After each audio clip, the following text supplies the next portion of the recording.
en direct du club des CSP+. Rachida Dati continue de défendre mordicus la réforme de l'audiovisuel public, qu'elle espère voir venir à l'Assemblée nationale en juin prochain. Un projet nécessaire selon elle, pour pallier les mauvaises performances de Radio France et France Télévisions. C'est en tout cas ce que la ministre de la Culture a expliqué ce mercredi 7 mai, sur France Inter, dressant un réquisitoire offensif contre l'audiovisuel public à l'antenne du service public.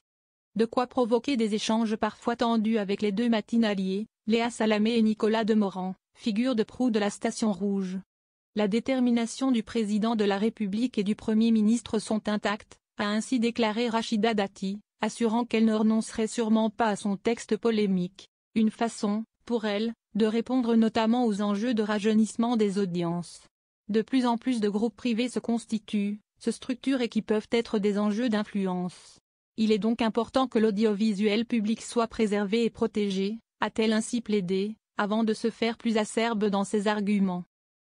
Alors que Léa Salamé lui faisait remarquer la qualité des audiences des chaînes et radios publiques, Rachida Dati a répondu « Elles sont bonnes, oui, mais chez qui?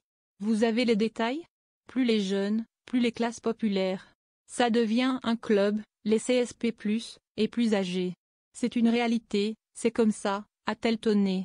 Je regrette que le petit poste de radio qu'on écoutait sur des chantiers quand mon père était maçon.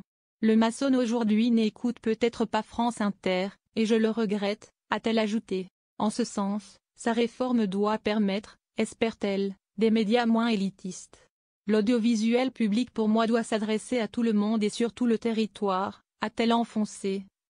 En insistant également sur l'importance d'investir dans les plateformes pour résister à Netflix et aux autres mastodontes. Cette réforme commence à faire consensus malgré aussi la caricature qu'on en fait, a assuré la ministre mercredi. Il faut arrêter de caricaturer cette réforme en disant que c'est une réforme d'extrême droite, voilà la manière dont Madame Sibylle Veil, là, présente, a-t-elle fustigé au micro, indiquant avoir appelé la dirigeante pour s'expliquer. Concrètement, le projet sur la table depuis de nombreux mois vise à créer une holding, France Média, chapeautant France Télévisions, Radio France et l'INA, Institut national de l'audiovisuel, sous l'autorité d'un seul président. Le texte a été validé en première lecture au Sénat en 2023. Son examen dans l'hémicycle de l'Assemblée a été reporté début avril sine die, quelques jours après un incident opposant Rachida Dati à une fonctionnaire de l'Assemblée. Un autre club.